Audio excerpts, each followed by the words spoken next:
Hello and welcome, everybody. I am Chad with the Apothequeery.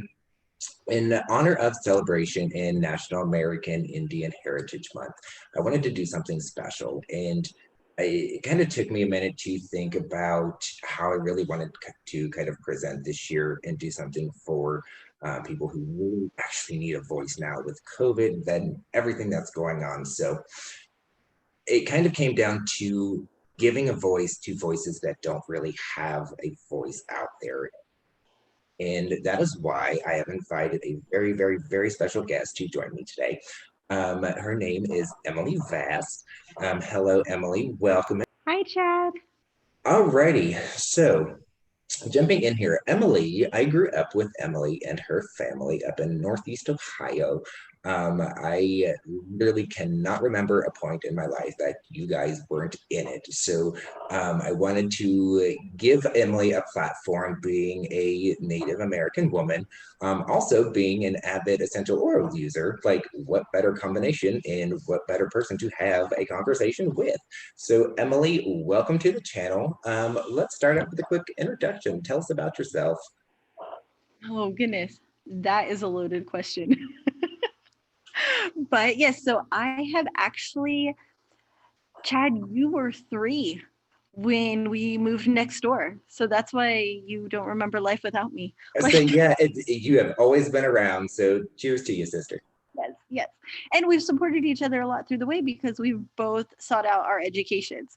Like, we have really supported it and encouraged each other like through that. So that's In been similar fields, yes. Yeah. so that's why we have these really long, fun conversations. Um, but let's see, who am I now? Let's start with that. Sure. Because I'm a spouse to a career active duty sailor. So that means that I adapt and reconfigure myself every duty station. But I'm excited now that we're at the end of his career. And now that I've dabbled in all kinds of fields, I really see and know where I want to go. Like now that I'm a grown up, now that Isn't I'm in that my a 40s. That's a great place to be at, though, because, well, kind of standing at that precipice, some people may be a little intimidated, but I always took it as like, you heard of the concept of like fearvana and owning in that fear and looking at the possibilities and wanting to take that jump. And I feel like that is a fantastic place to be in. So I kind of envy you and kind of the doors are all wide open, which one you're going to pick. So it'll be interesting Yeah. to see where you go. So personally, I'm an autism mom and a wife to a sailor. And then, just fun Emily's in there. She gets a little lost in that. But professionally, my background is in mental health. I've been a drug and alcohol counselor. I love working with addicts and felons, and that always terrified my husband. He always hated that. But I have that underlining theme in there. But I love working. I dabbled in geriatrics and working in assisted living. And that's where really, that was about 10 years ago when the seed was planted for me to go into death work and do elder care. And now I'm a death doula professionally and a respite worker. And then it's interesting because I use all my essential oils in work, which started professionally like 12 years ago. I started using oils, but it's now everything's kind of coming together. Like all of these experiences I've had over the last 20 years at different duty stations professionally are coming together, and my oils fit perfectly in with that. But professionally, that's who I am right now. Is I'm a death doula and respite care worker. So, okay, so that gives us a kind of a great idea of Emily, the powerful woman now. Let's jump back to that young Emily, Northeast Ohio, heart of Amish country. We grew up in corn, y'all. Like, we were just surrounded by it. And the one thing I really kind of took from that, even now, is that very kind of bootstrapping mentality. I work for everything I have, live an honest, authentic life, and that is what will bring you happiness. With growing up as a native identifier, how did you, how does that affect you now? How did it affect you growing up then? Let's talk about that a little bit. Oh, that's a good question. So, and I've gone over this with my therapist, and I've gone over this with my girlfriends and a good bottle of wine too. Right. So yeah, it was really difficult in a lot of ways because my dad's family was the only Native family around. Everybody knew his family. There were stories. There were legends about these people. Now let's Uh, stop super quick just to give everybody kind of maybe an idea. Did not look up firsthand. Worcester, Ohio is a very small town. I don't know what, maybe 15,000, 20,000 people max in the city limits. Like it's not a big town. So so yeah, yeah, so the interesting thing, because 2020, we all know what a year this has been, and being older and like stepping back and looking at this, like a lot of things have come into perspective for me. So if we think about this, like my parents, who were clearly a biracial marriage, um, this happened, they got married 10 years after the Loving case, which the Loving case was the one that was the Supreme Court said it was okay for interracial marriage. gotcha. Well, my parents got married 10 years after that. Like that blows my mind. It explains a lot of the tension between the families. Like I Sure. always thought it was just personality differences. But like now, looking at this through the eyes of an educated adult, I'm going, wow, Right. wow, this makes sense. This wasn't just like personal frustration or personality differences. Like the whole country was fresh to the idea of biracial marriages, right? Absolutely. And it's interesting because my mother never thought of her marriage as a biracial marriage. Like it that wasn't a component for her.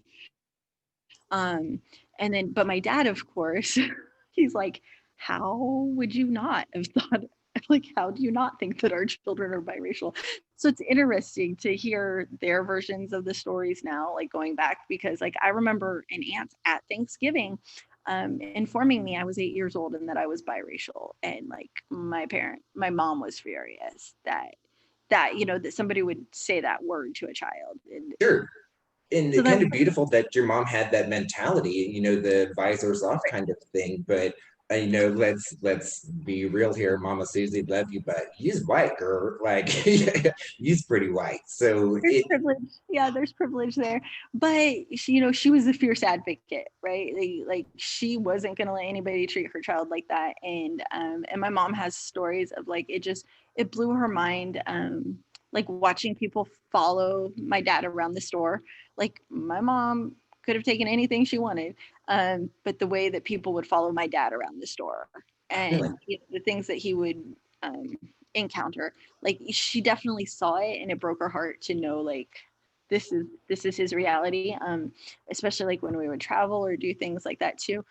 In By the time I was in elementary school in Worcester, um it was, you know, everybody romanticizes being Native American, right? Everybody romanticizes that. And it was but dances with wolves, like that.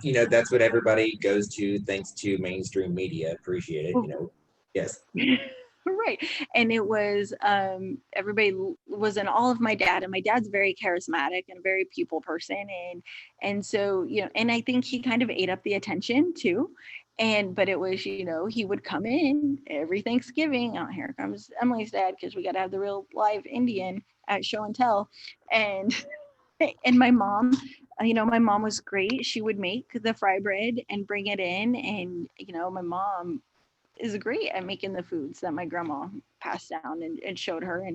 And my mom would do that, and I'll admit I loved all the extra credit points I got. I kind of Right.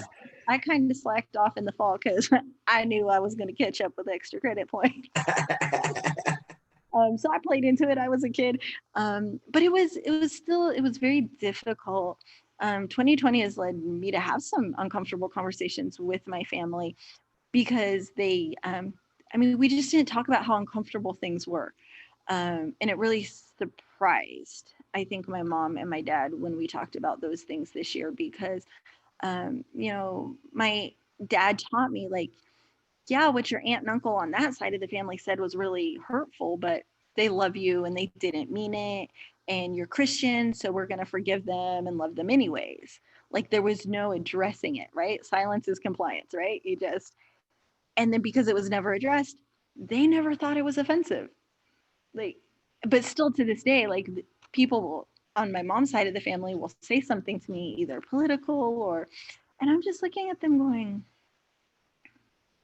you don't realize who you're talking to. And like they do, but like to them, they don't see the color, they don't see the race. They Right. left my dad.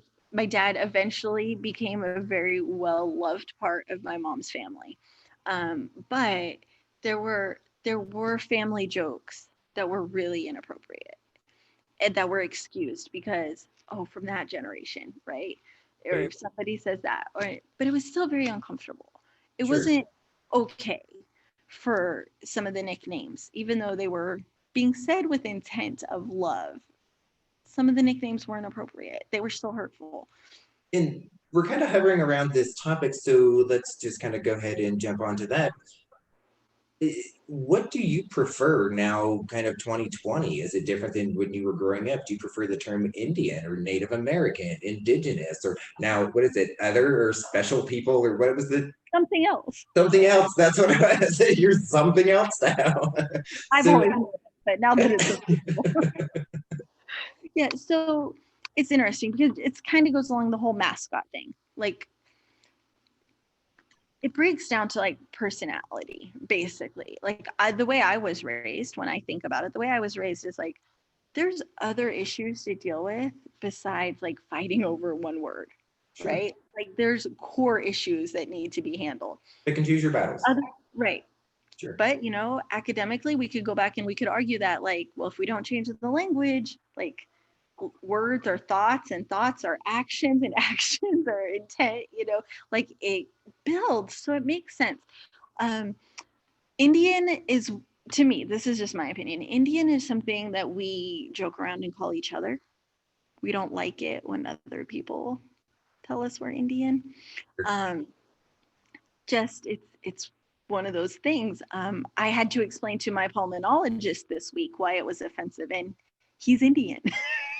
And so he was confused on why I was so offended that that was in my medical chart. And I'm like, I have total respect for you. I've dated Indians before. The problem is I want to be called what I am. Just like my name is Emily, I want to be called Emily. Absolutely. And And you actually so, just brought up a very interesting point, the kind of lag. And I mean, culturally, we're kind of over these labels, and most people kind of, I think, would agree with that. But even in medical charts, like the vocabulary and the terminology just has not caught up to where we all are culturally. So now we're kind of seeing this lag in there. right. So, like when I was in college, it was Native American. Don't dare let anybody call you Indian. Right. Okay. Like indigenous, yes, we were in college, we knew big words, but we only used indigenous. That was like the super academic, and it was kind of the bougie Indians. I kid you Right. not. It was those were the only ones who used the word indigenous. And it was always a joke. So then like here we are now, we're like indigenous is the preferred term. I'm okay with Native American. I know the people that I work with, like for me, I just choose to accept like this is their this is their knowledge. If I have the time and energy to go in that and they want to have that conversation, we can. I'm personally not going to get stuck on the label, but I will tell people I think I spend more time educating on like not using the word tribe. Let's use the word nation. Don't ask somebody what kind of Indian you are. Oh, that's like I'm gonna shut you down and not have a conversation with you. Absolutely. Thing like that's offensive, and that doesn't tell me like this is an ally. Like That happen this often. is, I'm sorry. That happen often. Oh yeah. And my smart mouth, when somebody asks me what kind of Indian are you, I'm like crazy. The scalping kind, like, see, right. The savage kind. But uh, that's like I just choose not to engage my energy into that. And so I do more education on helping people understand it's more appropriate to ask, what nation are you from? And then that kind of, it's a softer language. And then it also shows that you're curious, slightly aware, but you really don't understand and you're trying. And willing to Um, be flexible and change your point of view and adopt new points of view. And I love it. I equate it to like knowing pronouns. Like it's okay to ask pronoun preference, and there doesn't have to be this like invisible obstacle of stumbling over anything. Just do it. Just ask. Absolutely. Let's just have open communication. But the other thing is like people ask, so when they say what nation, my general response is I'll tell them, I'm like, well, you would recognize the names Delaware and Choctaw. However, we're Lene Lenape and Chata is how I would say it. Nobody knows what that is because the history books have taught you the government version. We don't like the government names. Right. Now, And then yeah, go in our pre-conversation, like I grew up with kind of like knowing you as Choctaw. When you explain the whole kind of Delaware difference and how that was very kind of socio-culturally influenced with your dad having to make that decision and kind of how that affects things now. Let's kind of go there because I think we're kind of shooting around there because I think that is a very, very important topic to bring out, um, to give light to because I think it's kind of a very hit or miss kind of thing. Your dad was having to make a gamble on your cultural heritage. yeah. Like, take us there. Okay, so to back up, so Delaware, for example, my father is the one who has the heritage, and so Delaware is the government name. However, the nation calls themselves Lenni Lenape. They're based, well, they're all over, they're all over the country, but my family is based in northeastern Oklahoma and is part of the eastern band of Lenni Lenape. And then Choctaw or Chata is what his father was. And so even though we have more Choctaw blood in us, my certificate degree of Indian blood says I'm Cherokee. Way to upset me or to tell me that you yourself have a relative who was part Cherokee. Hey Emily, guess what? I'm 132nd. Great great grandmother was a princess. Right. Trust me, there's jokes at powwows about those things. Um, all over Indian country, there's jokes about that. But the thing is that it's such a complex system, like it's hard to teach. However, so we're on the rolls. We have a card. It's a certificate degree of Indian blood, CDIB. And I'm sorry I keep interrupting you here, because these are important points. You have to carry a card to show that you are a Native American. I just want to stress that point. It is 2020, and people are still being forced to carry cards stating that they're Native. This is insane to me. So it's helpful in ways like, so I have an eagle feather that hangs on off my rearview mirror, but you can only be in possession of an eagle feather if you're Native. So like that's a good reason to have my card with me. Or like if I'm traveling, like when we PCS and we move, Yeah. like my card shows that I'm allowed to be in possession of my regalia and of the feathers and of all of that stuff too. So there's things like that that it's helpful for. Um, but yeah, that'll take us down a rabbit hole too. But Yeah, and we'll come back around to that, viewers. So stay tuned because we're going to come back to all of that. yeah, Yeah. so my CDIB card says that I am adopted Cherokee.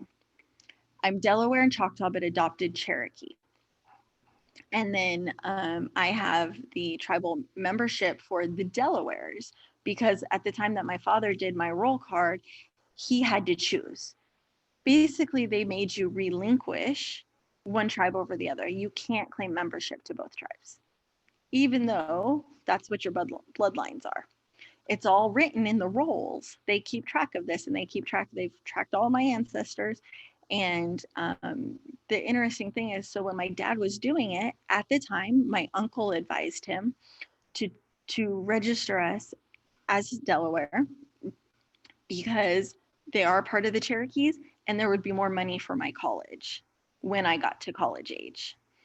Interesting. So that's why my parents chose that route, is because at the advisement of my uncle, who was in college at the time and knew more about this type of stuff, they made the best decision they could with the information that they had.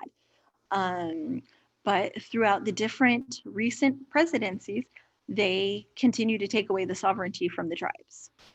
With one presidential, the Delawares will be sovereign from the Cherokee and will receive federal recognition. And then another president will come along and take away our sovereignty. And then we're Cherokees again. And the Cherokees don't hand out all the money to the smaller tribes. It doesn't. So what happened is, like, if we go back and look at history, that when we were pushed into reservations or into lands or to be a federally recognized tribe, like, people are familiar with that term, but they don't stop to think what it really means. The government came along and said, we're not going to recognize you unless you have so many members. So essentially what happened is the Cherokees, they were a bigger nation. And so they said, hey, let's take all these smaller nations and adopt them. And then all of these numbers, we're going to tell the government is Cherokee. So when the government hands the Cherokee money for all of these tribes, guess what? Guess where that money stays? Wow. Yeah, let's connect those dots. Wow. So like that's the other thing, is people will say to me, like, oh, well, you had to have gotten scholarships. I'm a Native American woman with a master's in psychology and science. I got $150 in 3 checks. I got 3 separate checks for $50 the entire time I was in school. $150 for 6 years worth of education. That's insane. So there's just so much there's corruption within there, there's so much, like, that's a whole nother video. But like, that's like saying things to a Native American, like, oh, asking us about our casino. No, we don't have a casino. Well, the Choctaws do now, but that's been pretty recent. But like, assuming that we get money for school, like, that is one of the biggest myths. There is scholarships out there. There are many who do get amazing scholarships if you go to certain programs. My individual story is like, it didn't happen. It just didn't. That is a fantastic point, because in the pre-interview we were talking about how you were saying how you're based out of Oklahoma. So they do it like if you're an Oklahoma resident going to a school in Oklahoma and you happen to be of this particular tribe, and then you get money first. And there is a hierarchy that's kind of built. So by the time it actually got down, your dad had to make a choice and a gamble on whether or not it was going to be kind of providing you with some kind of future privilege. And because of this kind of socio-political back and forth, you ended up stuck in a hierarchy where you get screwed. Yeah, because what it was is, because by the time I was ready to go to college, I was an Arizona resident going to school out of state. So by the time there came money, there was no money left when a tribal member who's a non-Oklahoma resident going to school out of state. There wasn't anything there, which is ultimately why I went to Oklahoma State University, is because they gave me instant residency because I was from an Oklahoma registered tribe. So it was, compared to Arizona and state, that's why I made the shift in the move. But that was really hard for my mom. She didn't understand it because she knew how badly my dad was treated when they would go visit family in Oklahoma. And she was scared for me to go and claim my identity as a Native and to go to school and try to get, like, she was pretty terrified of what I was choosing when I left Arizona to go to school in Oklahoma.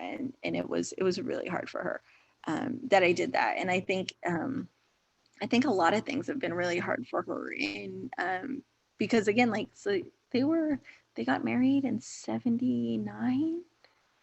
Yeah. So it's when they got married. And so it's been really hard for her. And it's interesting too, because my dad, as we've had conversations, he really has reprimanded me for returning to traditional ways or seeking out some things.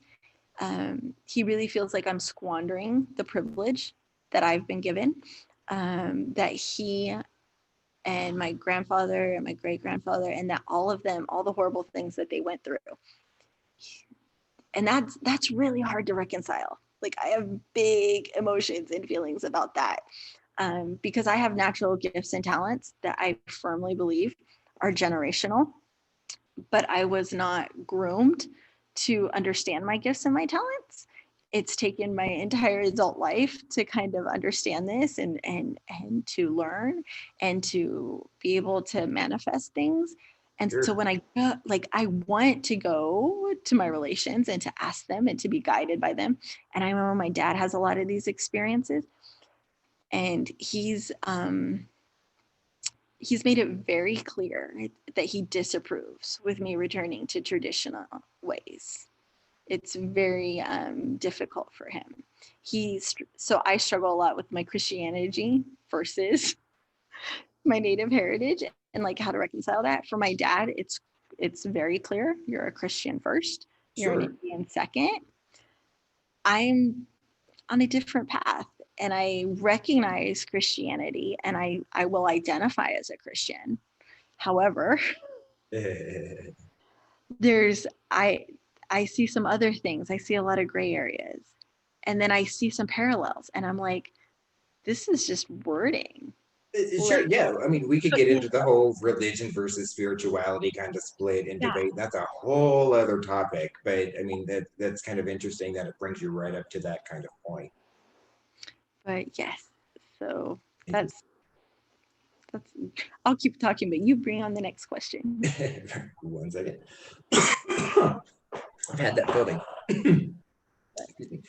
Um, okay, so let's jump back a little bit. I'm going to flash up on the screen an image here, because I want to kind of go back and talk about kind of some of this, some stuff I didn't know until we talked in our pre-interview. Like, and you kind of alluded to it earlier.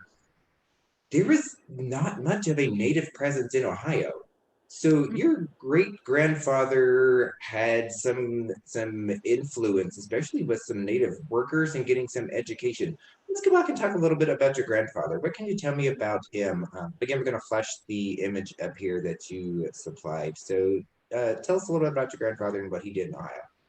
Let's see. So well, I knew him as Pop Pop. Right. Because I Pop Pop. know before we get too far, I totally remember Ezra. I remember your dad's dad, but I don't remember if I ever got to meet Richard or not. I'm sure you did at some point, and he was a heck of a guy. So he was my great grandfather, and he passed away when I was a junior in high school. So I was really lucky to get to know my great grandparents. And Absolutely. so let's see. So Pop Up, it was really interesting for me to read this article, actually. So my aunt had put this up, and I was reading through it, because I have a child's memory of Pop Up, and I Sure. just remember he was like a massive guy. I mean, he was something like 6'3" or 6'4", I want to say. I mean, he played for the Philadelphia Eagles when they wore leather helmets. Oh Like, wow. when you see that picture of Wow. him, like, you see, I mean, he was Yes, he's a, an opposing man. a big guy. Yeah, and actually, if you go back and look, like, William Penn actually wrote quite a bit about his time with the Delaware Nation. And I remember my grandmother had me read a book when I was in junior high, and William Penn specifically describes Delawares as well proportioned and light complexion. And I'm like, Grandma, he's calling us fat and white. And she's like, pretty much. But he had like a very gray skin tone to him. That's one of the things that I remember. Interesting. Is And it's interesting because, of course, that's a black and white newspaper, so you can't really see. Right. But everyone on that side of the family, that it is a lighter. Like, a lot of people thought they were Italian, and back then they were told, like, go with it. It's better than being Indian. Sure. Like, keep your mouth shut and just go with it, type thing.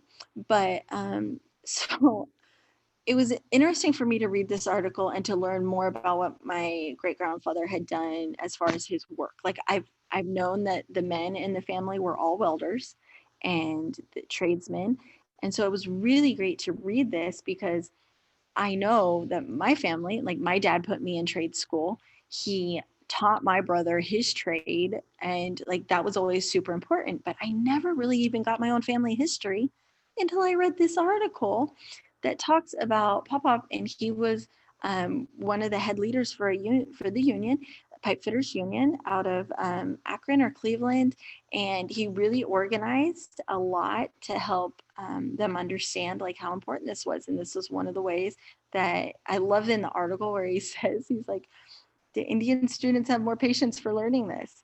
I think there was also like an artistic, like watching my dad's work and seeing some of the things that my dad created, like the artistry in the Yes. weld.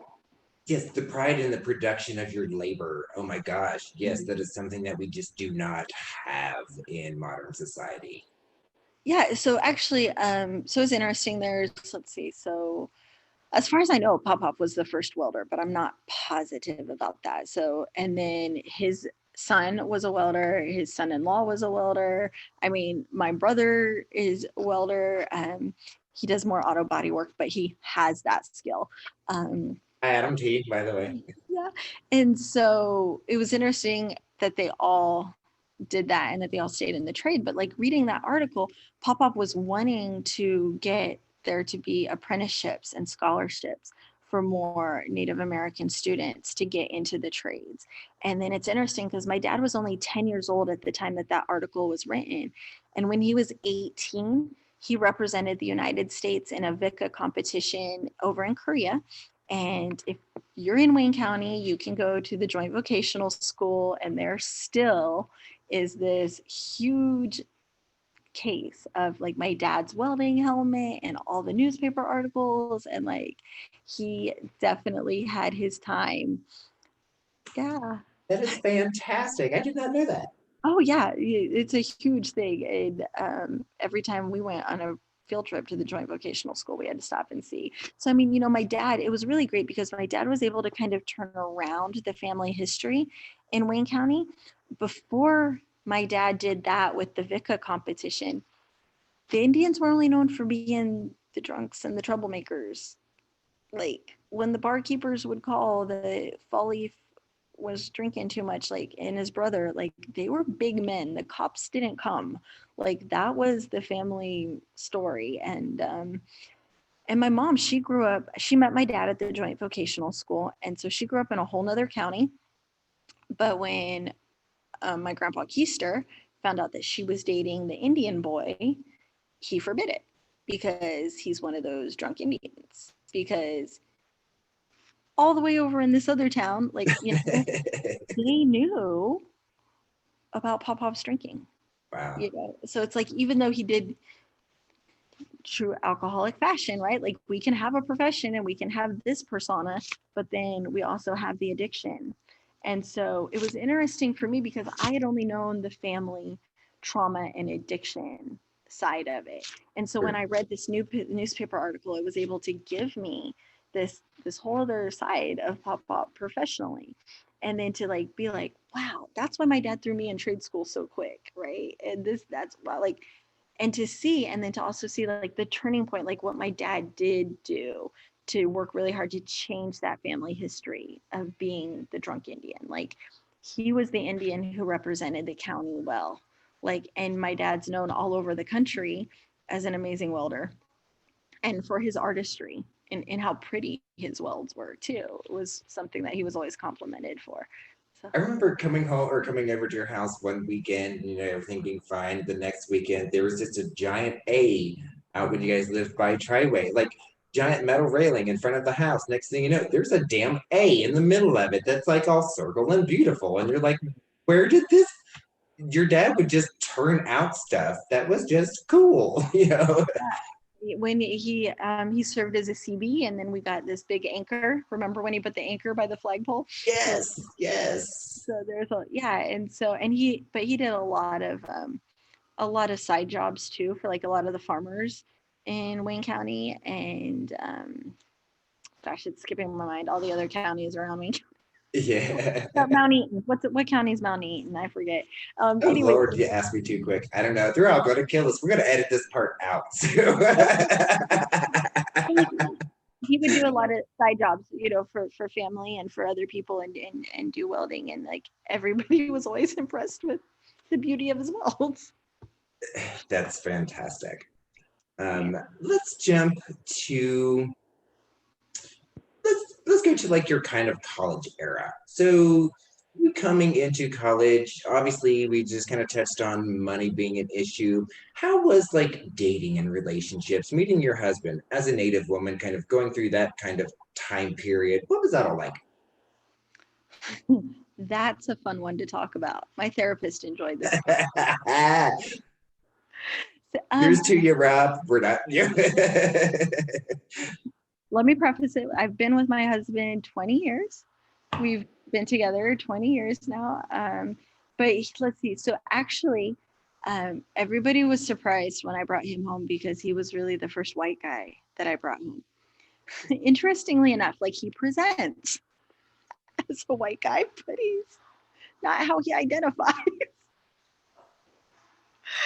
We recently did his DNA though, and seriously, he's from the Caribbean, and so that it's really interesting, Yeah. because of course his family also thought there was native blood. There was not. But it was interesting because I did date Hispanic, Mexican, Indian, East Indian, and Native American.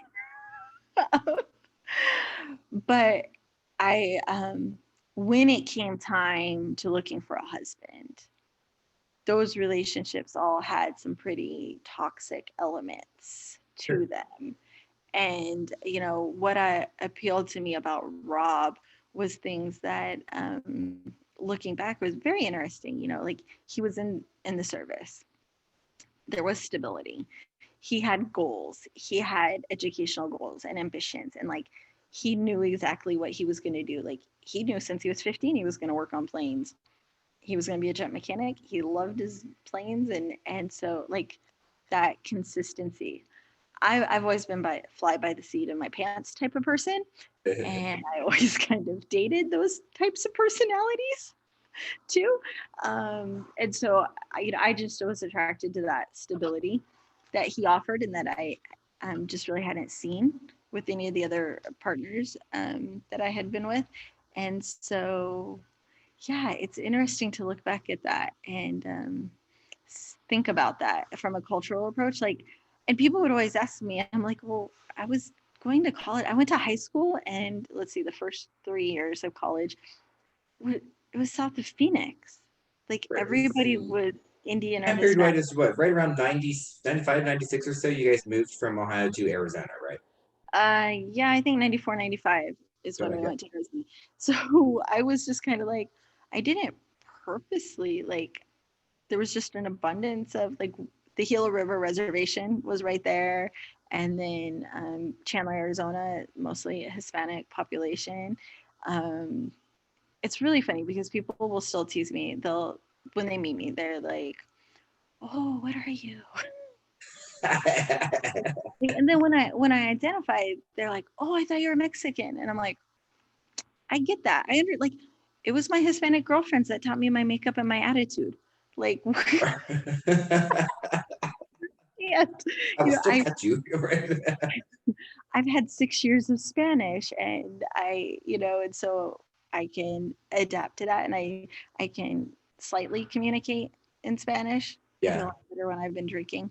Um, but it's interesting because I'm like, well, given that we make up less than 2% of the population, I'm probably the first living, breathing native that you've interacted with. So I get why you couldn't be able to pick me out. But I'm not offended like by it. It's just it is what it is. Yeah. Now, how was Rob with kind of dealing with the whole you being native? Was he very receptive to it? Was it ever like an issue, kind of getting the whole courting period and all that? So it's interesting. So Rob actually lived in Mexico for 4 years growing up. So I think he thought he was getting a Mexican girl. I think those were the traits he was looking for. He definitely missed the mark. Um, So let's see, he was stationed at Tinker Air Force Base when we met, and I was going to college at Oklahoma State University.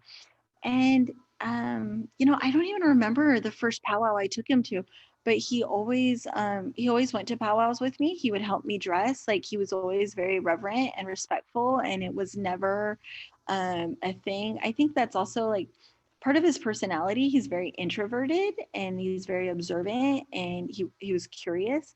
I think because he identifies more with minorities, having been in Mexico during some like pretty developmental years of his life, it was an easy transition for him to like be in a culture that was different. But no, he always, I do remember him asking me when we were dating, like, who's one person in my family that if they told me this was not a good idea, that he would be in trouble. I immediately told him my grandmother. Like, if Grandma Barb tells me you gotta go, see you later. Like, if Grandma Barb says this is not good, like, bye. We're not even having a discussion about it. Um, and he thought that was really odd. He's like, not your parents? And I'm like, no. Like, I mean, my parents were, when Rob and I were dating, they were finishing out their divorce. So I was like, my parents are dealing with their own thing. And, but like Grandma Barb, like, she had been through dealing with alcoholic husbands and really, Beautiful woman. Just a beautiful person from what I remember.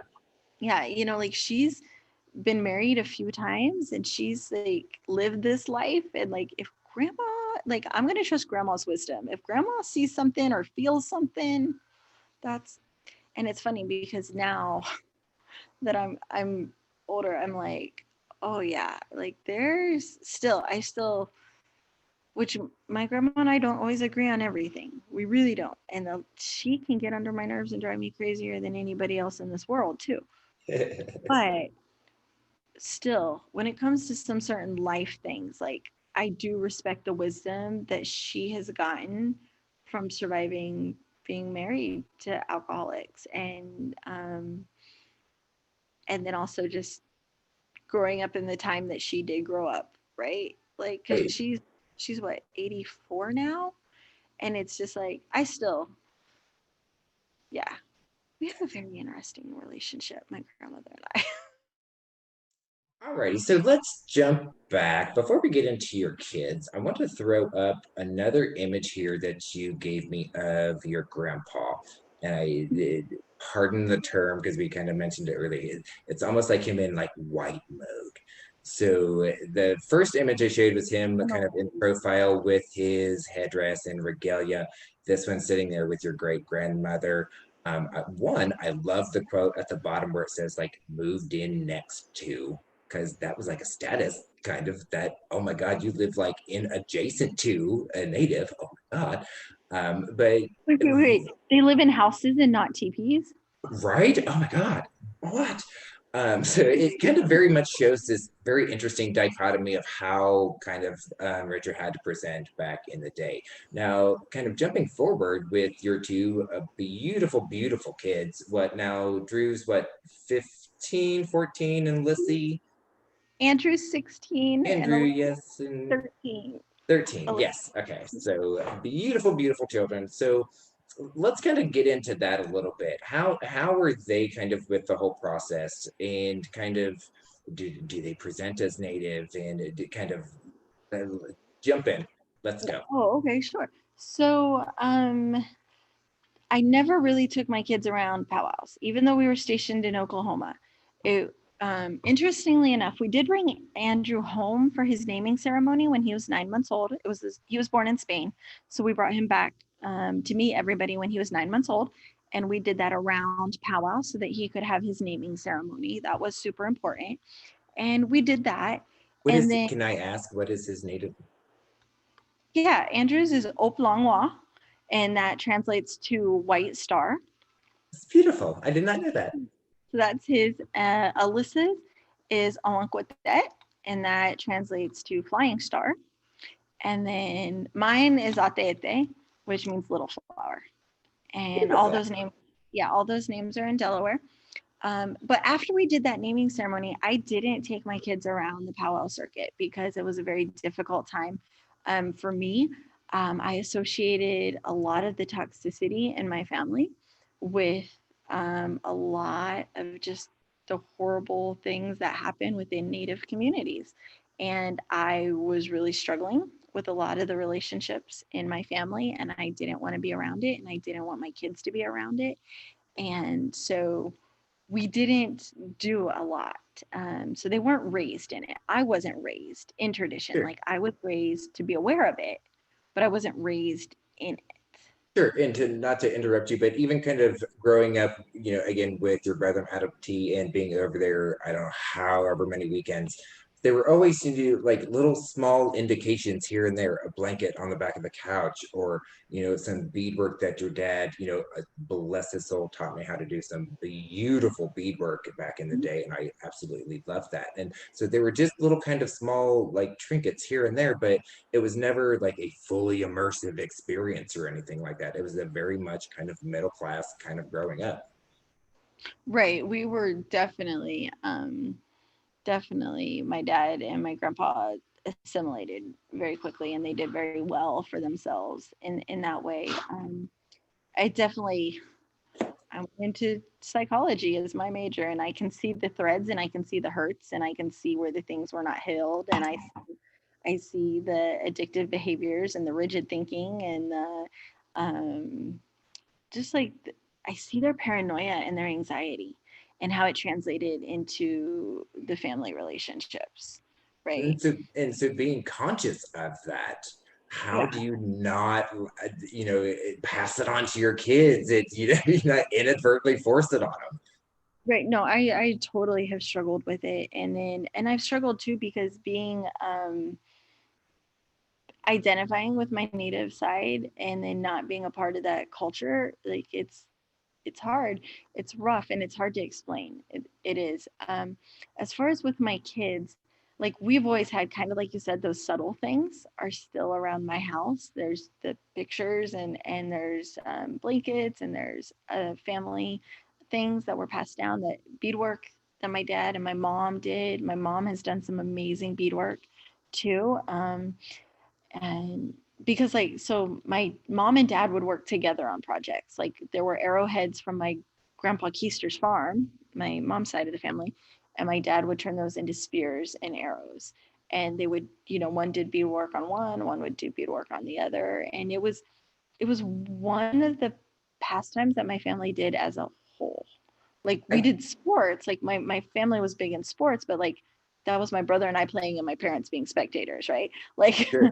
but the beadwork was really something that we all did together, like junior high school age, and so that was nice that we have those memories attached to that. When it comes to my kids, both of my kids have autism, so they see the whole world a little bit differently anyways. They've always loved the fact that grandpa was Indian, and like hearing about that, or like somehow like they've even it's romanticized and magical that like Sure. they're connected to this. Like they get that connection, but they don't ask questions about it. Like now that they're 13 and 16, now they're old enough that I can tell them their history books are wrong. Before it was so confusing to them because their autism just wasn't going to allow it, and that burned this internal conflict, because with autism, like whatever information gets in there first is right forever and always. So Sure. so it would infuriate me, and so like they would know, they would see me at school going, that's not correct, that's not correct, you do need to have this information for your test, but it's lies. And I would just be like that clear, but I wouldn't expand because they couldn't grasp it. It's just now at 13 and 16. And because autism is so different for everyone, these are the ages that my kids can handle the conversations Sure. of this is completely wrong, and we're going to teach you family history, and we're going to teach you, because you do have an educated mother on this subject, we're going to give you the other perspectives. And it's teaching them to have that voice, and that's the beautiful part about autism, is that nobody's going to hush them up. Like they're going to say it loud for the people in the back, like they Right. will correct the other people. And so we're just kind of getting, this is interesting because last year was the first year we like totally boycotted Thanksgiving. We went to a powwow instead. Like we didn't do Thanksgiving. I'm like, this is stressful, this is ridiculous. Like we live our lives with gratitude every day, Interesting. but how Thanksgiving is presented and the way it's marketed, Yes. um, that we're not doing that. We're done doing that. So we don't celebrate Thanksgiving in that sense. Yes. So let's Yeah. let's kind of jump there because since you brought it up, this whole holiday season in the pre-interview, you kind of talked about how um, the whole Pocahontas fantasy and all of that. Did either one of your kids kind of experience any of that kind of need to want to represent in any kind of manner like that, and or did you have to kind of explain to them, hey, this is not appropriate. This is what our culture actually is. And can you maybe kind of go there? I don't think we had any experiences like that, like because their grandpa is who he is. Like they always had drums, or like when he would send them the little horse on the stick for a Christmas present, like it had a bunch of beadwork on it, Beautiful. like so it was integrated naturally into their gifts and things like that. So we never, Pocahontas Disney movie has never ran on one of the TVs in my house. I can assure you that. Um, there was never anything like that. Now Andrew, at some rate, like Andrew's always, I'm clearly a talker and he picks up on everything. So he always like knew, but we never had that conversation because in first grade is when he had his first protest for Columbus Day. Like we went and all the other children had like their pictures up and their names on it. And there's a blank page and the teacher wrote Andrew. Like it was very clear that the teacher had wrote Andrew on this blank page that had no coloring on it. Rob was horrified. Like, why isn't my son doing his work? And she's like, well, he had a little problem with the Columbus Day activity. And I'm sitting there, I'm like, this is going to be good because Yeah, I he know did. personality. And it, but Andrew is, there's so little native blood left in him. Like he's 3/16 is how little is in him. But he knows, right? And he knows his mother's thoughts and opinions. Even in first grade, he knows what the family stance is without me telling him, Right. because he refused to do his coloring page, and the teacher's like, Andrew, why don't you do it? And he just looked straight at her and said, do you know any Native American that celebrates this day? I mean, shut it down. And I was like, that's it right there, but then and Rob, like he came around, but like at first Rob just saw it as he was completely rude and disrespectful to the Yeah. teacher. And I'm like, $5 for being a nonconformist, Right. right? Good for you. And and then it's like Rob had to like check himself and be like, okay, it's not, I get it. Like I get it.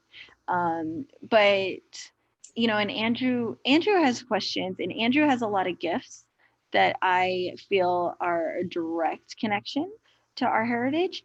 And he's gonna have to learn how to hone those skills.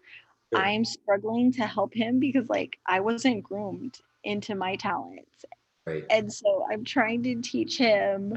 And so it's very interesting. Like this is a Yeah. very interesting balance that we're working through together. Um, but yeah, it's very, very interesting. I lost my train of thought there.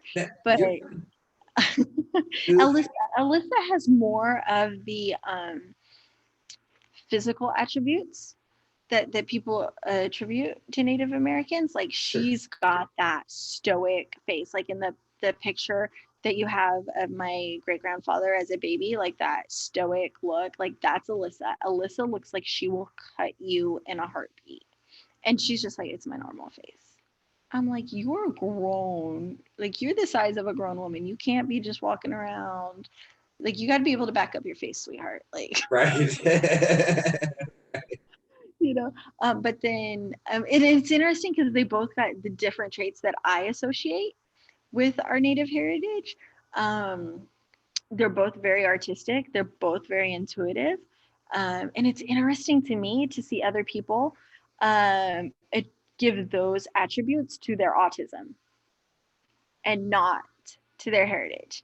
That's Me being the social scientist, I'm like, I wish I could see some studies on autism in First Nations. what That would a be point. Ooh, anybody out there listening, we need to do some research. Girl, let's get together. I don't know. Dissertation kind of research here. oh yeah.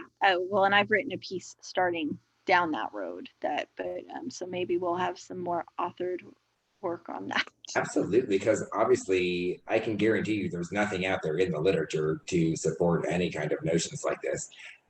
Ooh, But interesting. in our culture, there's a lot of terms for dry drunks that explain it. But for me as a social scientist looking at this situation going, a lot of things are learned behavior.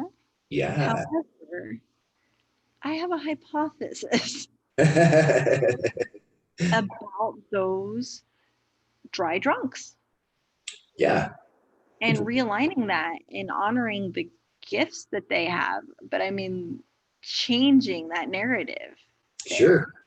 Yeah, that's a fun rabbit hole we can go down another day. Right.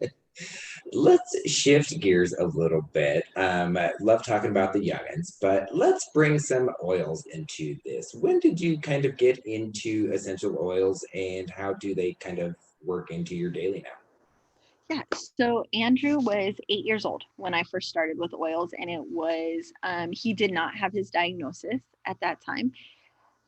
It was just sheerly trying to keep him off medication. Sure. Um, because of a lot of family history, I've seen people swallow pills like they're M&Ms for their entire lives.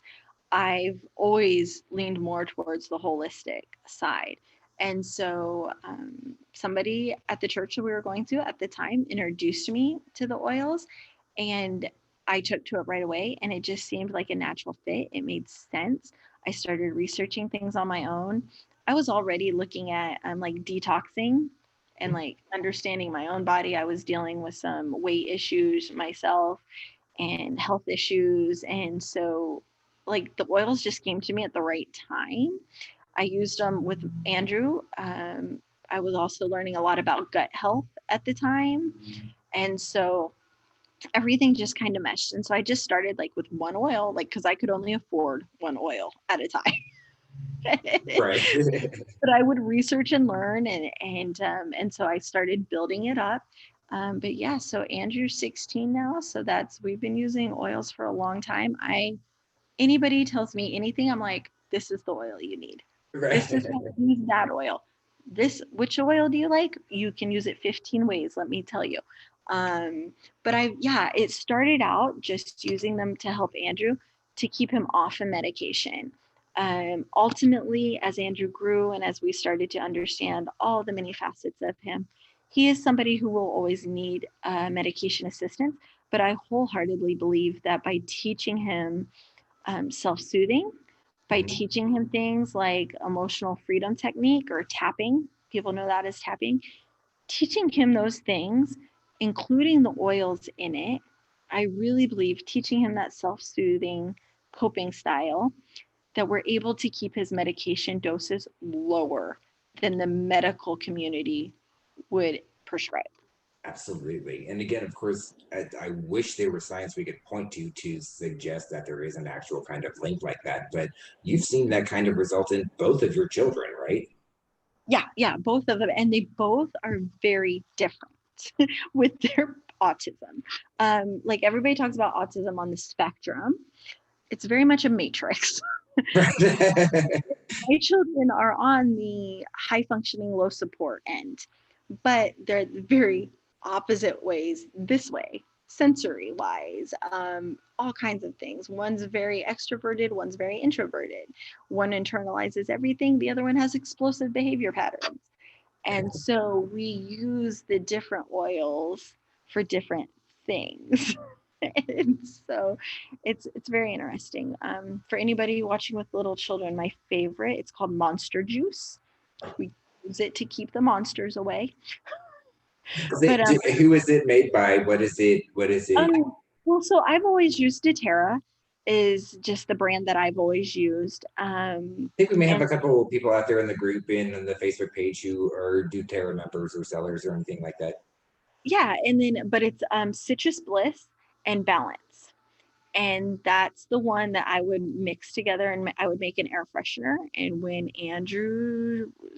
because you can get to sense like when the sensory meltdown is coming, or you can Sure. see them working, but you know, like their skills are about to wear out. You know, Right. I would put that on his stuffed animals, on his pillows. I would go in his room and he would have a fit when he would smell it, but it would bring him down instantly and chill him out. In the car, I spray it in the air vents so that it pushes it back. That, hey, that is a fantastic tip. Anybody out there listening, spray your vents and blow it at your kids.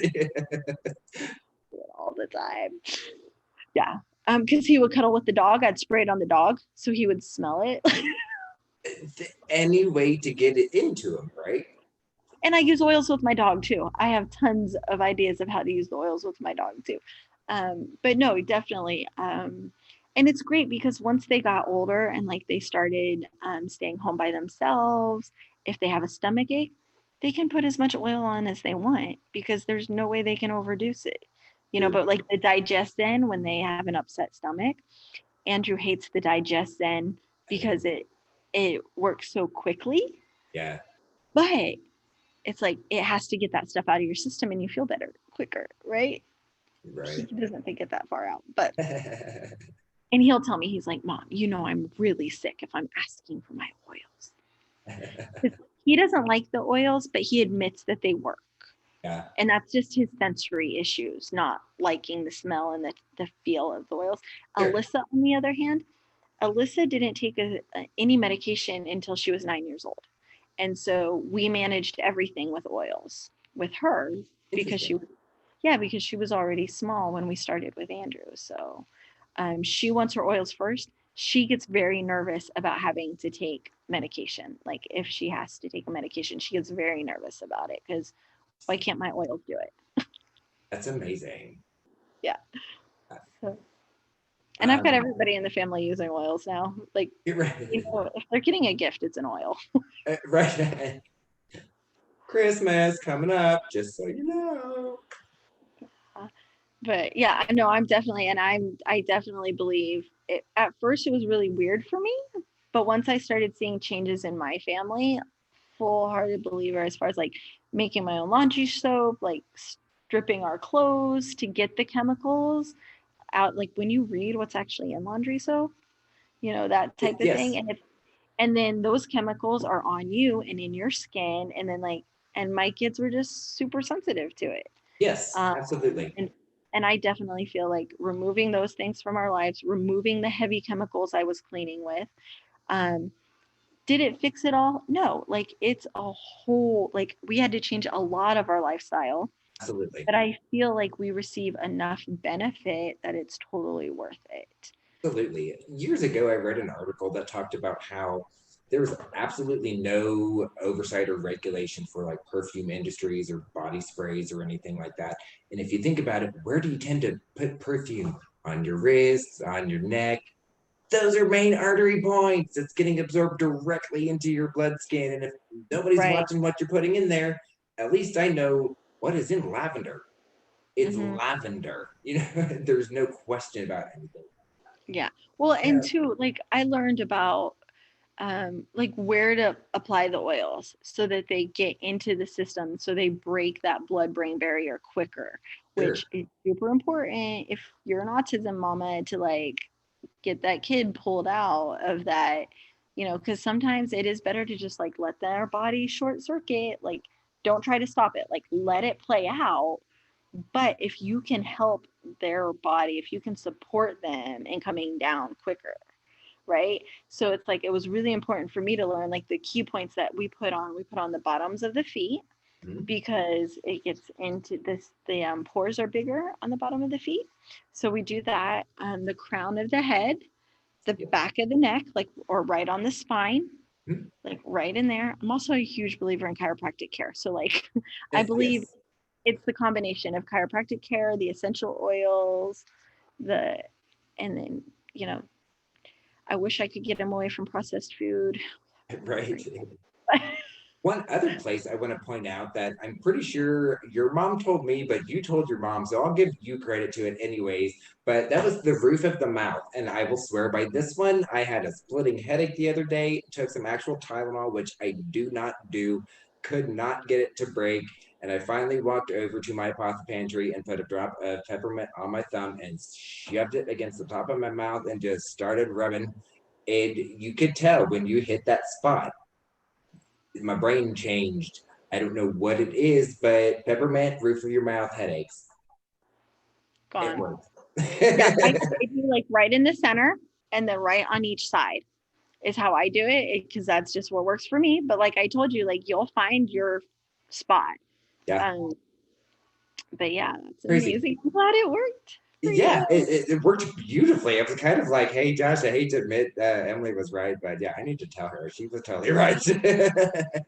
Well, and the other thing too, like, so I've learned about the emotional freedom tapping, which I use my essential oils to do that and just to kind of help. I've always been someone who's struggled with meditation. Like, I'm the type of person, if I lay down to meditate, like I'm asleep. Like I just can't because I don't get to slow down and do that. But doing tapping on your acupressure points and then incorporating oils with that has just helped ground me and helped me focus and like set my intent for the day, set my intent for the meeting, Sure. and that type of thing. That's Yeah, I next thing was to work like, on. I always have my bottle of focus. I got my special blend up here. I can't get through my workday without putting something on. Just, I have to be able to focus and keep myself going. And you know what's funny is for the people who don't believe that it really works, I love telling them the story about my daughter. She got her homework oil, so she thought it was her focus. Her was it Intune? I think is the one that she was using. And she was. I was driving her to cheerleading practice, and this kid looked wrecked. She was just like, and I'm like, what is going on with this kid? And she's never been my high energy kid. Like her spirit animal's a sloth, this one. But we were going to cheerleading, which she always loves. But I like looked in the review mirror and I'm like, what's going on with this kid? And I'm like, I was still pretty new and I wasn't used to like all the smells. Like now I can pick out a scent, like no problem. Back then I would like she told me she used her focus oil. Okay. We got home that night and the oil that I found next to her homework was my clary sage. That's the one I use for my hormones and balancing my PMS issues. And this poor baby smeared clary sage all over. No wonder she looked right. Her body didn't know what to do with all of that. Oh, I should not be laughing, but that is just too. Yeah, it was like, Um, oops. I learned to keep the oils up a little bit higher and keep only the certain ones. That's like my mommy lesson that I learned. excuse me. No problem. Okay, so speaking of clary sage, so uh, speaking of clary sage, I know sage smudging and all that kind of stuff is a big kind of cultural thing with Native Americans. Do you kind of find any kind of pressure to use maybe oils that may be native to your people, or do you kind of find that maybe, I don't know, we kind of talked about this whole like whitey using your technology kind of thing. You guys have been doing this holistic medicine practices for years. And now all of a sudden there's this big push in, multi-level system marketings and all that kind of stuff. What are your thoughts on that? Well, I think it's interesting. I think for me, it was easy to adapt to that these things work. Like a lot of people are like, "Oh, it's snake oil," it's this is ridiculous. You're just selling me something. Right. For me, it was. I think because of my native heritage, it was easy to accept the concept that this Sure. would work and to believe in the power of the medicine and of it being, I like doTERRA. I've read all kinds of articles and I've had to come to the conclusion that for every good article I find on a company, I'm going to find three disputing it. Sure. Um, honestly, I just call me an irresponsible consumer. I don't have the time and energy to research every product that I purchase. And even But if you did, in now the kind of society today, we can't know anymore. There is so much misinformation and information yeah, out there. At some point, it has to be a leap of faith. now like the sage that I use to smudge my home and my children and myself, like I am very particular on where that comes from and how it's harvested. Sure. It absolutely offends me that you can buy bundles of sage for $5 on Facebook Marketplace. It absolutely offends me that you can do this because that's taking away the sacred practice that like Native Americans didn't get their spirituality and religious freedom until the 1970s. Are you Right. kidding me? And now you're monetizing and exploiting this like that's a whole nother thing. um but when it comes to the oils, like because my family has been completely colonized, right? Like it's about me trying to reclaim my culture and my heritage. So it's Great point. not right. Like I have to accept like where I am in this, right? And so, and like where my family is. And that's, let me tell you, being an educated, clean and sober Indian is rough. And I struggle with that. I really do, because it would be so much easier to to Yeah. not have the education in my head and to choose like different things. But I fight those generational demons and traumas, and I am educated and I try to make the best and I choose where my energy goes, right? Like I don't want that to be the energy vampire that takes things from me. Right. Um, I think it's so interesting that you're keen enough to see how the system, the capitalistic system that we work in, is kind of built to keep you down, but you're keen enough to use it to kind of flip the system and to use it to your advantage. I right. love So that. and that's the thing is I've really tried to in all my business adventures is so I do things in circles. Business models don't run in circles. Emily's does. I've set things up like I have all different price points. Nobody's going to be denied services. Right. At the very, I don't offer a sliding scale. I will take donations as accepted or in kind. Like I don't want the capitalistic part of this to deny services.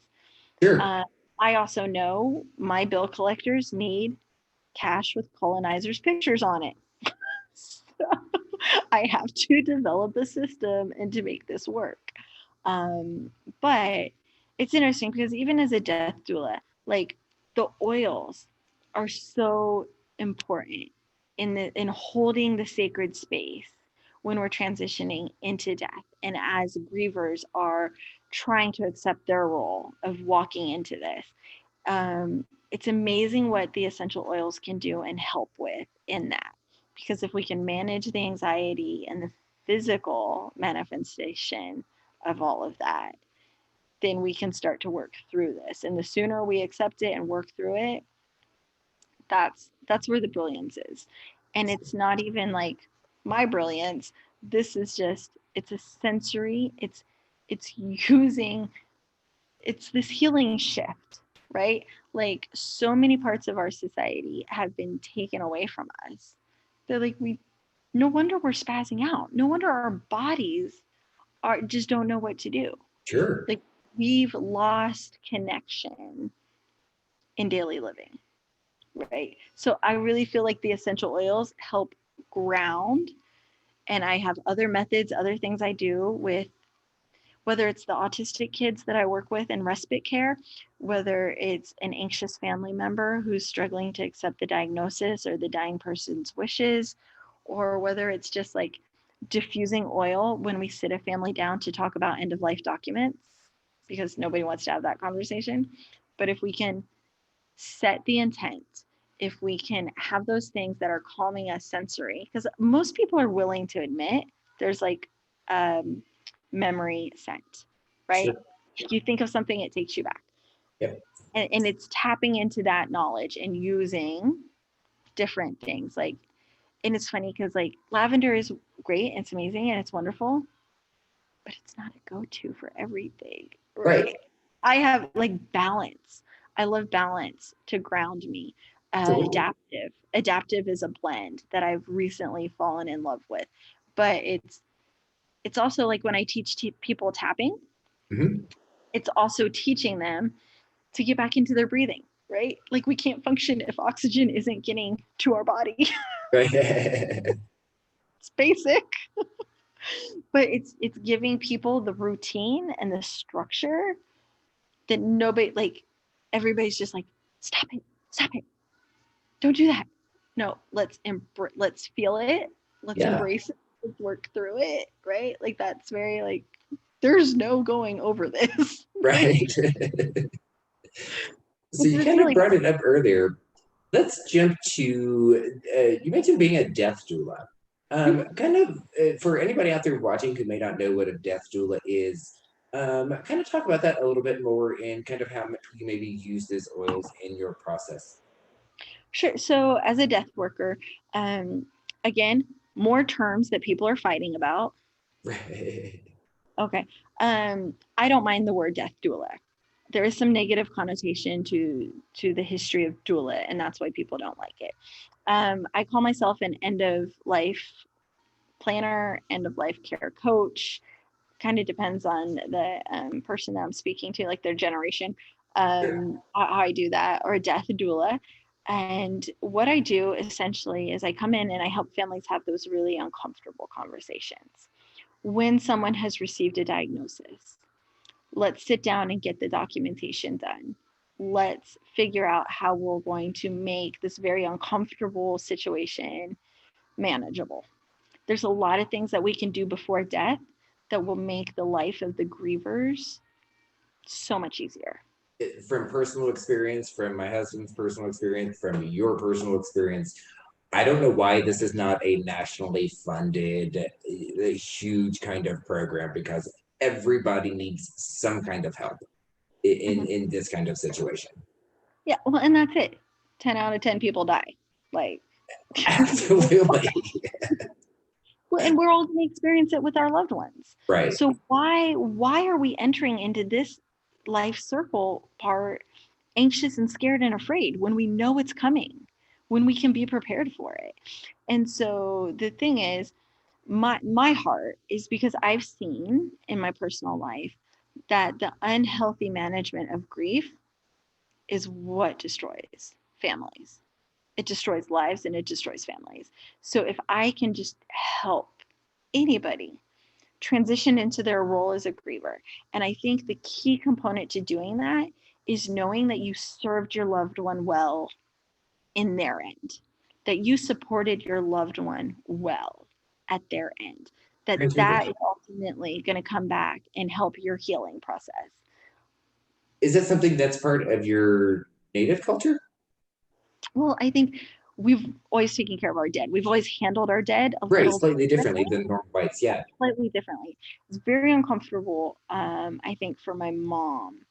I would have to talk to her directly. It's my perception that it was very different for her to experience how my dad's family handled death and how her family handles death, sure. even illness. Growing up, seeing that dynamic was incredible.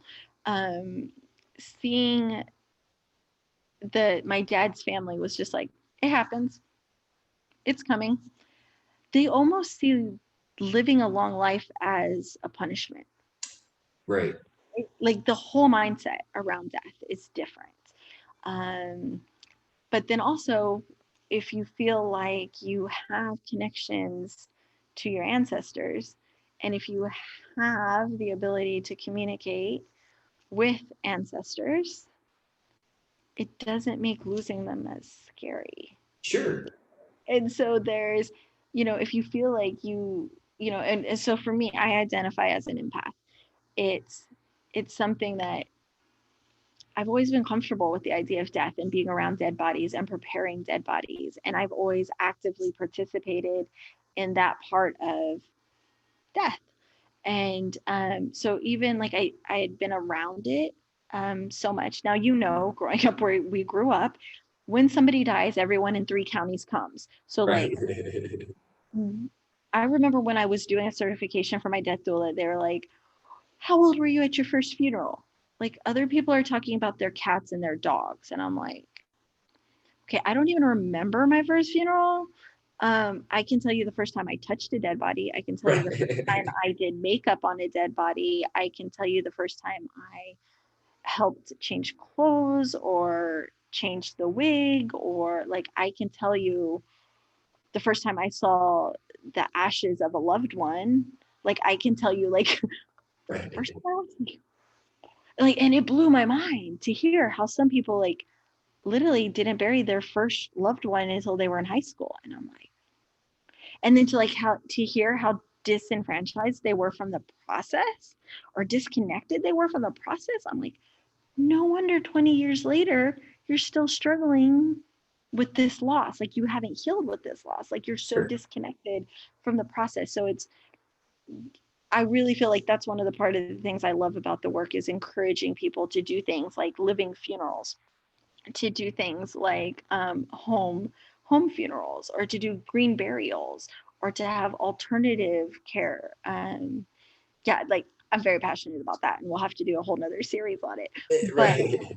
yeah, it was very different on my mom's. So my mom's background is Czechoslovakian and German, and she grew up near the Amish community. And then my dad, even though he's Native American, his parents were um, raised to deny their heritage. So his grandparents were raised traditionally, but had started to, it was my grandparents who were in the boarding schools and had horrible experiences. So by the time you get to me, like, you're aware of your culture, but you haven't been allowed to live it because my grandparents were beat for trying to speak their language time, you know? So, Interesting. So, I just lost my train of thought. So again. sorry, I don't give straight answers. No, no, no, no, you are fine. And I was totally thinking, oh, I just wanted to go somewhere and I totally forgot where I needed to go with that. Um, oh, so I totally remember a story of, I believe it was your mom driving, my mom were going somewhere, and there was a bird that was hit. And it was off the road. Like, I want to say it messed up your vehicle. Like, it was a big bird. And my mom questioned why your mom pulled over and got out and went and put the bird in the back of your truck. And I very much remember my mom just looking at me and saying, I kid you not, Susan got out and jumped and went and got that bird and put it in the back of the truck and took it home because Ed would have been furious if she would have hit that bird and not done something and brought it back. And I remember mom saying something to the effect of your father going out and like doing a ritual with this bird and possibly putting food in its beak for its last meal and actually honoring the life that that bird served so that it had some kind of remembrance and reverence attached to it. And I always thought that was beautiful, the way that your culture kind of just looked at life and looked at kind of being alive just differently than people kind of seem to in general. Mhm. So that's interesting. That I love that you're telling me that story, because it's what I hear when you retell that story is that my mother, anybody who knows my mother, she's not a nature girl.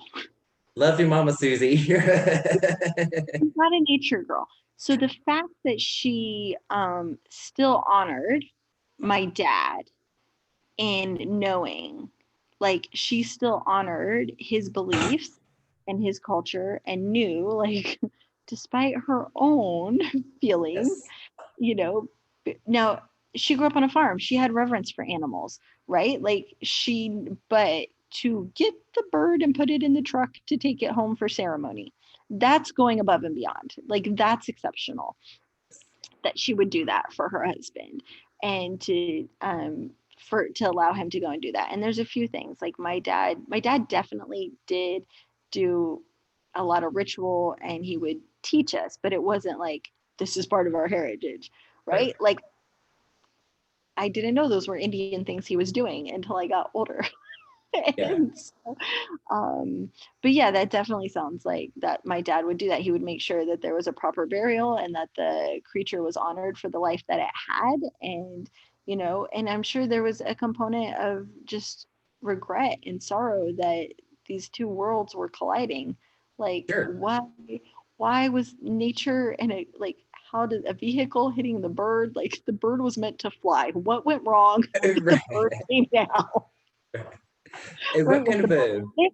Like my dad would have taken it to that level of like, was the right, bird sick? Like he really would have tried to figure out, because that's part of the spirituality of being in touch with nature and honoring nature for whatever it was. And then also like kind of looking for that meaning. Like it wasn't a coincidence that bird died that way, right, right? Like there's a connection. We won't know what it is. right. Maybe the ancestors brought him more information on that one day. I don't know.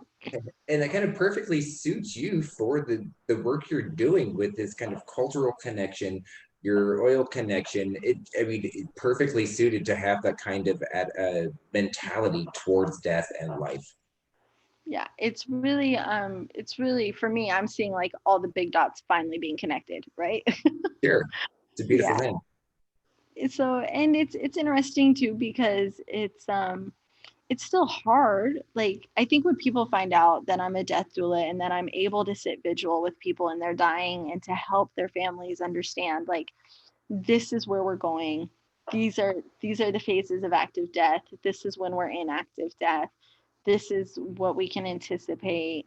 And like going through that process, right? Like nobody's comfortable with that type of stuff. So Right. when you have a death doula show up who's comfortable with that, like it's very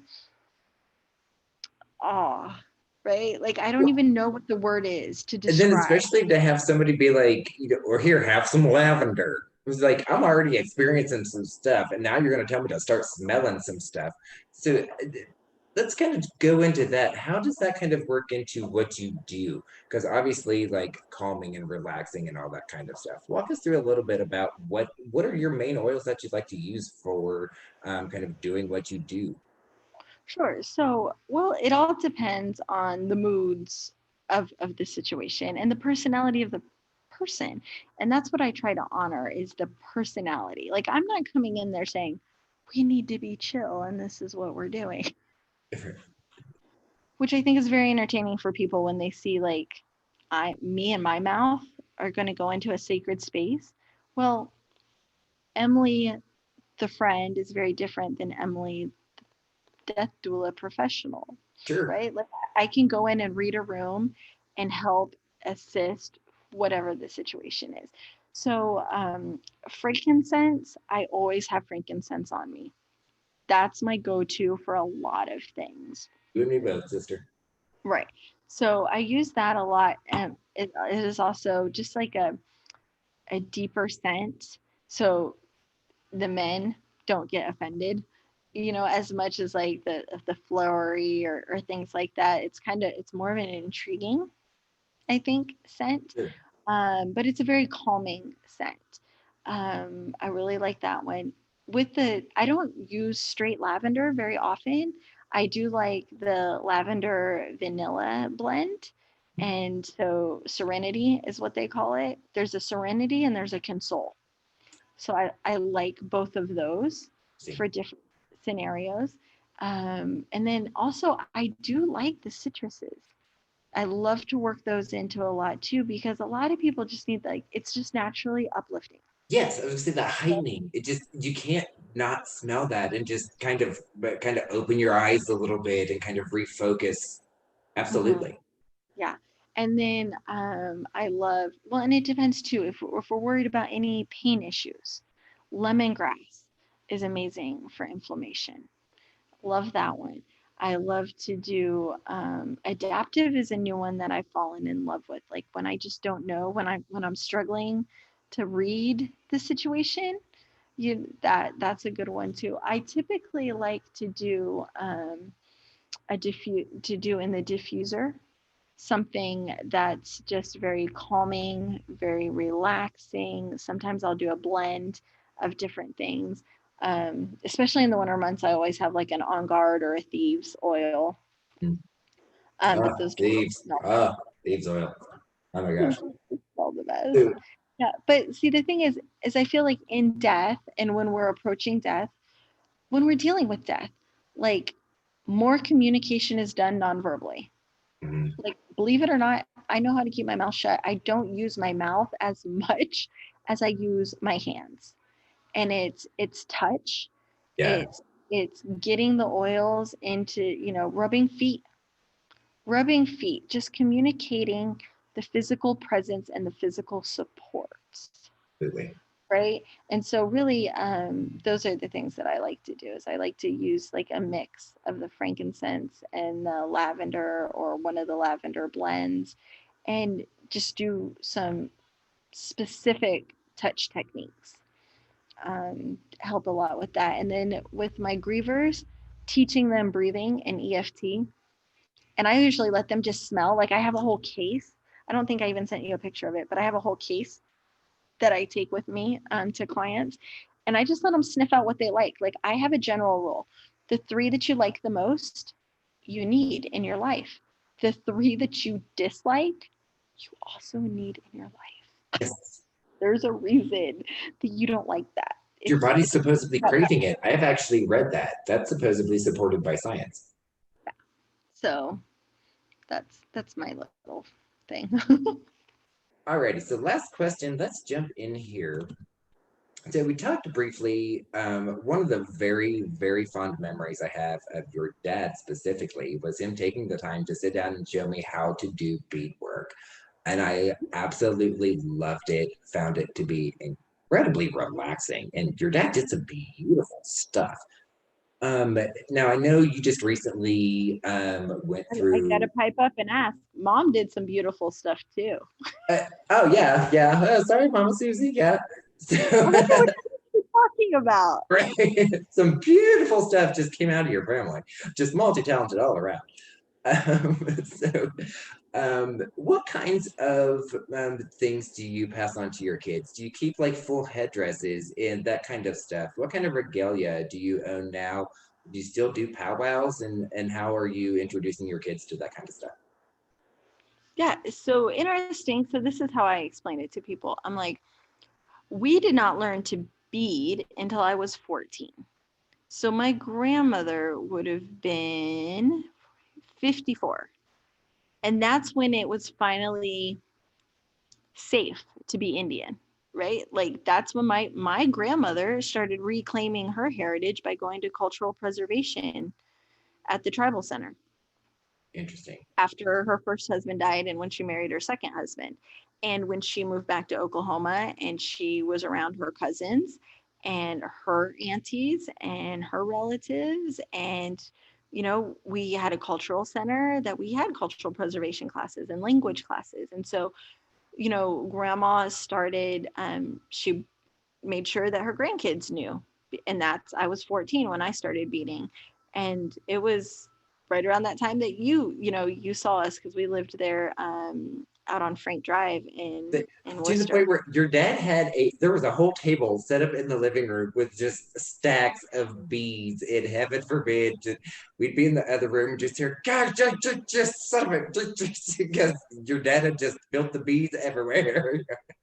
Oh yeah, because if you spill those beads, that's a mess. That's a mess. Well, and the thing too is like with my dad's beading, and it's those individual beads go on one by one, and you have to have a good heart and be in prayer like while you're. And that's what's the magnificent part about the artwork is sometimes you have a vision going into it, and it changes based off of your meditation and your prayer, and Sure. sometimes like I've known my dad to sit for 6 8 hours and work on a piece, and if he starts struggling with negative thoughts, he'll rip it all out. And He'll rip that's it all out and start over. what I thought was interesting because even at like a very young age, 13, 14 years old, having to look at each individual, and we're talking about seed beads, everybody out there, like incredibly small bead work here. So looking at each bead laying there and knowing that if you pick this bead that is just slightly off, this choice that you're choosing to make now in haste is going to come around and bite you in the ass here in just a minute. So take the time, take the focus, and that is something that we do not do anymore. And I've actually found myself recently kind of thinking back to all that time where it was just an incredible way to just stop and focus on one bead at a time. And can Yeah. we do that nowadays? Take our lives one beat at a time? Right. Yeah, that's definitely well, and even when you beat something that's a peculiar shape, like even just like the oval handle of a fan is different than just like a dowel rod that you're going to turn into a keychain, right? Right, Like absolutely. I haven't started to teach my children to beat yet. We tried about 3 years ago, and our maturity and impulse control were not where it needed to be to take on that. Andrew's getting older and he's asking again, so I think we might be trying soon. But Alyssa, hers, she loves doing stuff with like the cooking. So we spend a lot of time baking and cooking and telling stories and calling great grandma and asking about recipes and asking about stories. But like we do that with my mom too. And to like because my grandma Keister was a great cook, and so and I have more fond memories like being in her kitchen. Um, so it's kind of teaching my kids more about like I believe it's not just that they have access to like their native ancestors, but it's like you really like I kind of see this energy shift and this Mhm. focus, and it's, you can still access that not only that generational trauma, which so many people give space to, but that generational wisdom and Yes. patience, and you can connect into that too. So I work on that and work on introducing that idea. But because my children have autism and it's not something that's tangible, it takes a lot longer for them to get and understand. And a lot of it's like, they're still 13 and 16. So they're like, mom's off on one of her tangents. Here we go. This is the discussion we're having today. Um, but so like both of the kids went through naming ceremonies. Alyssa gets a little bit, because we braid her hair and we have more story time and talk about that and the braids. And like I just bought us new ribbon skirts because this is a big year for my kids turning 13 and 16, so I wanted to do some pictures with them. Um, so I've bought some ribbon skirts. They've just barely started getting into the dance arena in the last 2 years. Like I said, I've kept them away from it because I struggled with a lot of the toxic relationships on my native side. And I didn't know how to balance that. I was still struggling with a lot of personal issues. And when hurt and offenses come up, like I know I can't be in the dance arena when that's there. And so I chose to stay away for a long time.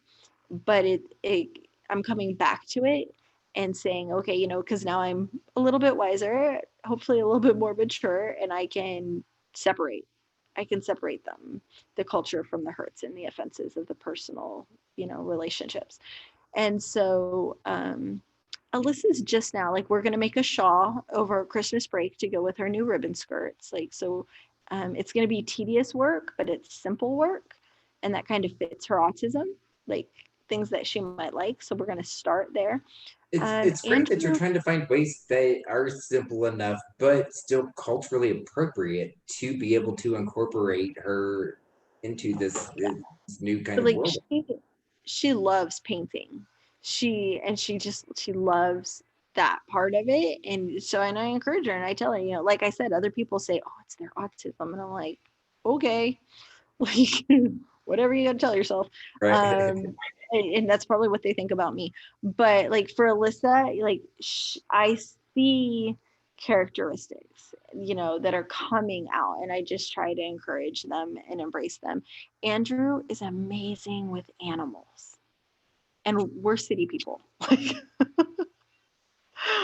we're not country folk. Like, but he is amazing with any kind of animal.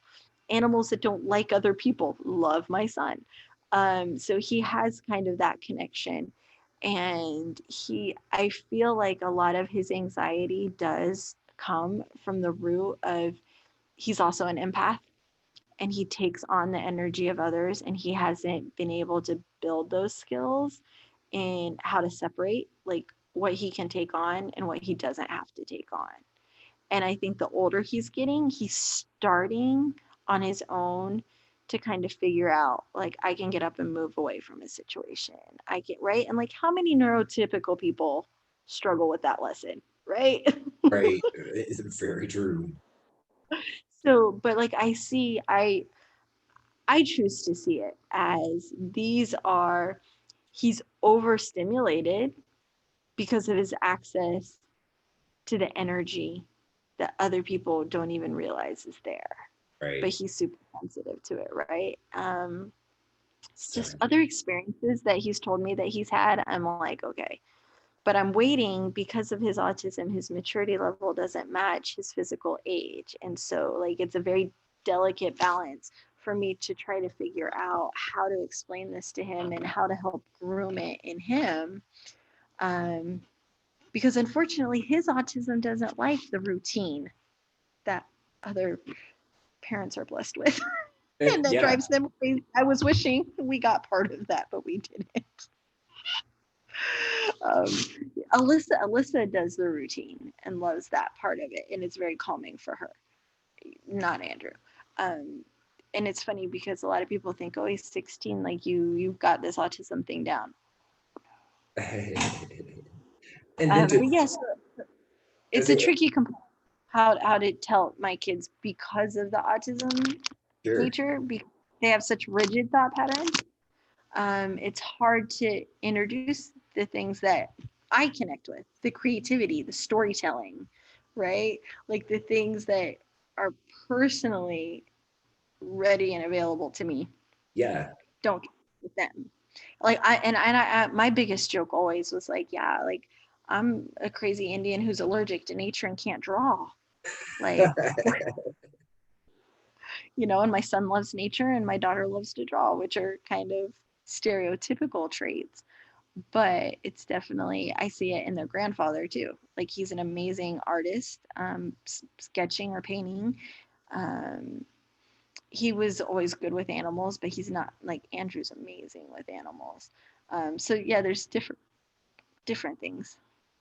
We're still So, learning how we're going to that one out. and then kind of the last thing I want to touch on here, because I know you got to get back upstairs to the kiddos, but um, you recently have gone through, pardon my language, just absolute hell. Like how many hurricanes now this season, and dealing with all of that, autistic kids, cultural heritage. How do you find like all of this kind of coming together? Isn't like do you use essential oils to clean your house after a hurricane? Like how do you like does lavender go calm your kid down after a hurricane? Like how the hell did you make it through this, Emily? Well, yeah, that's a good question. Yeah, no, 2020, I mean, it's been hell for everybody. I think is setting that, recognizing that it's been hell for everyone. Um, Before the hurricane, we had a lot of things going on within my husband's career and within our marriage, and just like everybody else, like COVID knocked out a huge chunk of my income. My death doula business was supposed to kick off way earlier in the year, and that was delayed. And then it was like it was it's very difficult to figure out, like, when you're passionate about a profession that you wish didn't exist, right? Yeah, Like this is, I'm good at what I do, but it's still draining. It's right. still like I have to take that self-care time, which, because I have my own vices, like I struggle with that too. Like my what I do best is take care of others, right? Like, hello, codependent, right? Like, I have to keep myself in check. I have to figure out, like, work is something that keeps me clean and sober. Work is a healthy coping skill until a point, until it's not, Right. right? So, So how do we balance? It's always checks and balances. Autism keeps me in line because for my daughter, like her routines, it keeps in line. So like when Hurricane Sally devastated our home, and so we've been homeless today 10 weeks. We just recently we were able to move into the top part. It's livable, not for the whole family, but yeah, it's still, we don't have appliances. We don't like, we have the bedrooms upstairs and the bathroom. So we have friends that have been amazing that we've been with. And then like we go back and forth and do meal prepping, and Alyssa's still living with them. And, but how do we do it? We do it because we are in community, right? Like I've chosen my pod of people. Right. Notice I didn't use that T word. Um, I've chosen my pod of people well, and those people encouraged and supported me when I couldn't do it. Right? Like they reminded me of my routine, and they reminded me of what, like I am the oily person. They're, you know, so like when I'm like, they always smell oils on me whatever I am. And so like I specifically remember one day, like I was coming undone quickly, and like she's like, where's your purse, where's your oils? Like she didn't know what to do with me, but she's like, get your oil. You need to I sniff something. don't know which one you need, but you have everything in your purse. Because close friends know, like I have them on me, and whether it's CBD under the tongue, whether it's one of my oils and tapping, like, but like I couldn't pull myself away from the situation because I'm human. It Right. doesn't matter how much education I have and how many fancy degrees on the walls, and it doesn't matter. Like I'm human and I have my breaking point.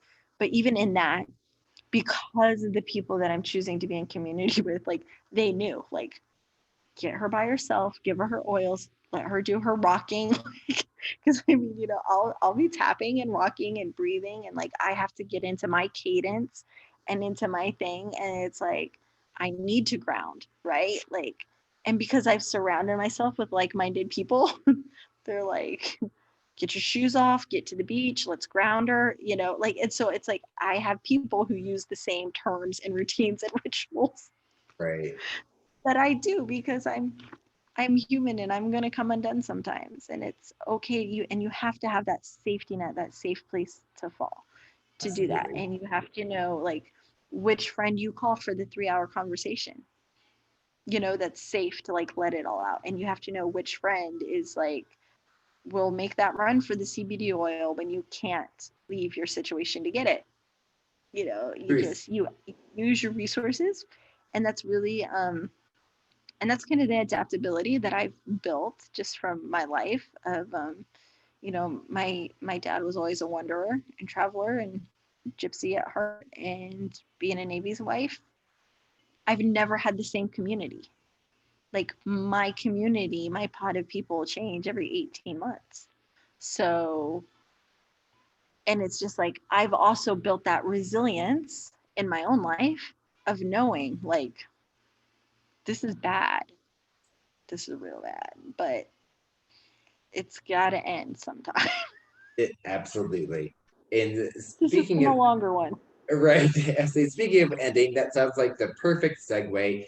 Emily, I hope that lots of our viewers have gotten some kind of good insight into just modern living as a native person nowadays, because I think we briefly got to touch on it. It's been so romanticized that that is not the reality of what is happening out there today. And on such a time of the year as Thanksgiving, we really need to stop and actually consider what we are thinking about and actually giving thanks for, because I would venture to say most of the people out there are pretty much off base.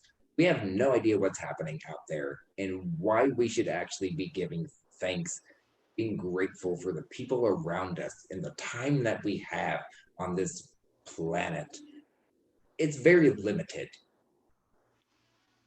Yeah, Yeah. it is. Well, and I think too, I think it's interesting if we could just start to shift that mindset, especially with 2020, is just understanding like it's still not things that are still happening, just aren't appropriate. Like Baby Shark Thanksgiving version. Are you kidding me? Have you seen that? What? How did that even come out after 2020? You know, or it's just like people. The thing that drives me crazy is everybody's like, well, how do I let people know that I'm an ally? We feel if you're an ally. Absolutely. We know who to go to. We know who our allies are.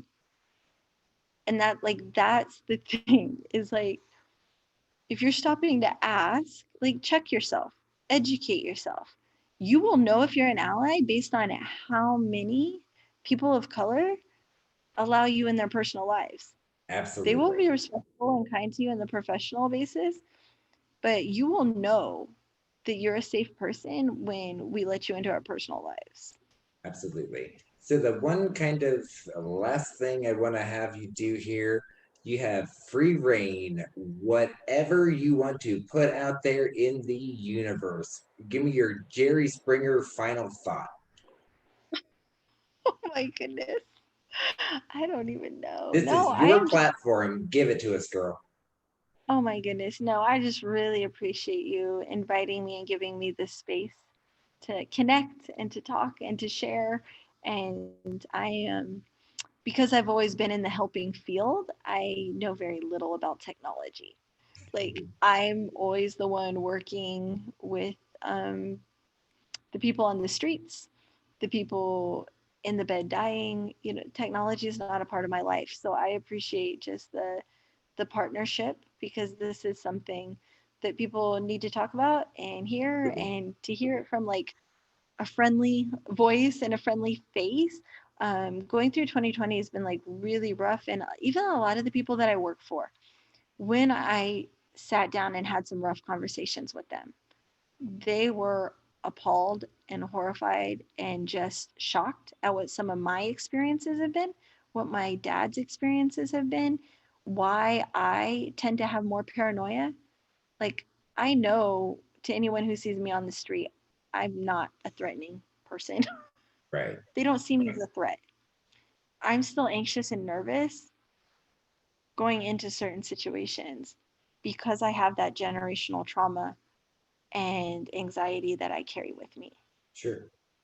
And so it's important for me to be able to tell the stories of my family and what my experiences have been. And yeah, I'm definitely open to talking to anybody about it with an open heart and on your platform. I know you and I trust you. And anytime that we can do that, I'm happy to work in partnership with you. Well, I know I certainly appreciate you. I love you. I know all of our viewers out there are going to love you now, and you're going to be getting all sorts of new business for your death doula stuff out there. You're going to be getting all sorts of emails and phone calls and all that. So, Emily, I want to thank you very, very much for taking this time to talk with me and to really use this platform to get some real kind of great opinions, great voices, great kind of things out there in the ethosphere. And maybe we, you know what, we're just two people, but we can affect change, right? Yes, we sure Absolutely. can. So thank you very much. I love you, sister, and we'll talk to you soon. Okay.